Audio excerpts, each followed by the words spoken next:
Inspired. Educate. Gossip. Politics. Groovy. In pockets. It connects us to the world. It shows us moments of joy, inspiration, and community. On the surface, social media is a marvel of the modern age, a tool for global connection. But beneath this glossy interface, a darker story is unfolding. A growing chorus of scientists, whistleblowers, and users are reporting profound psychological harms. Anxiety, depression, and an addiction as powerful as any chemical substance. This raises a disturbing question. Are these unfortunate side effects of a new technology, or are they the calculated intended consequences of a system designed for profit? We are told these platforms are free, but the real price may be our own well-being. Tonight, we investigate the hidden playbook and ask if the architects of our digital world will one day be judged by history, just like the tobacco barons of the past. The true product of a social media company isn't an app. It is a neurochemical reaction. The currency they deal in is dopamine, the molecule of reward in the human brain. Every notification, every like, every new post in an endless feed is a carefully calibrated stimulus, designed to trigger a small release of this powerful neurotransmitter. It's a fleeting sense of pleasure that keeps us coming back. This isn't random. It's engineered. Using principles like variable reward schedules, the same mechanism that makes a slot machine so addictive, these platforms ensure we never know when the next reward is coming. This uncertainty creates a powerful compulsion loop.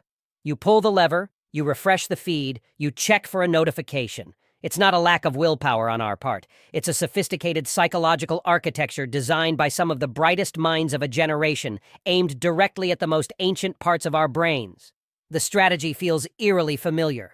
Decades ago, as evidence of tobacco's harms mounted, the industry didn't retreat. It created a smokescreen. They funded their own research to muddy the waters, hired charismatic scientists to manufacture doubt, and marketed filtered and light cigarettes as a responsible choice, all while knowing the truth. Today, we see echoes of this playbook. Social media companies publish their own data, emphasizing the benefits of connection.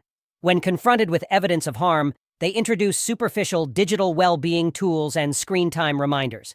These features cleverly shift the burden of responsibility onto the user. The message is subtle but clear. If you're addicted, it's your fault for not using our tools correctly. It's a masterful act of misdirection that mirrors the tobacco industry's decades-long campaign to convince the public that the risks were a matter of personal choice rather than a result of their own addictive product design. For years, the public could only speculate. Then came the leaks. The Facebook papers, released by whistleblower Frances Haugen, were the modern equivalent of the tobacco industry's secret internal memos. Inside these documents was the damning proof. The company knew. Their own internal research showed in stark detail that their platforms were magnifying hate and misinformation.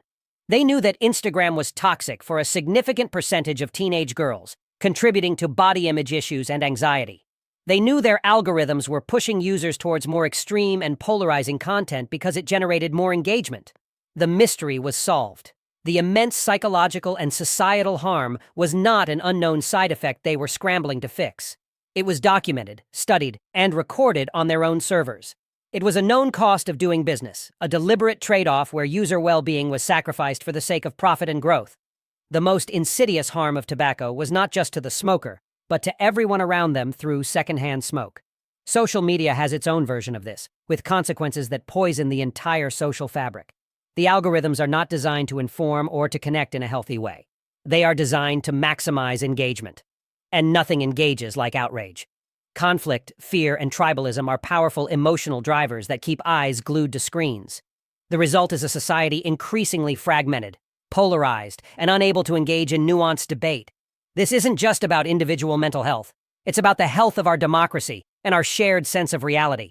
The secondhand smoke from these platforms is an erosion of public trust and an amplification of our worst impulses, affecting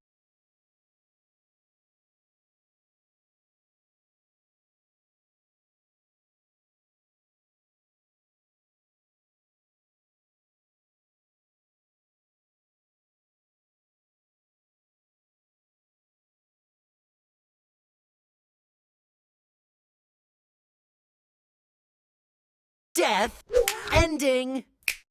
Like and subscribe. Bye.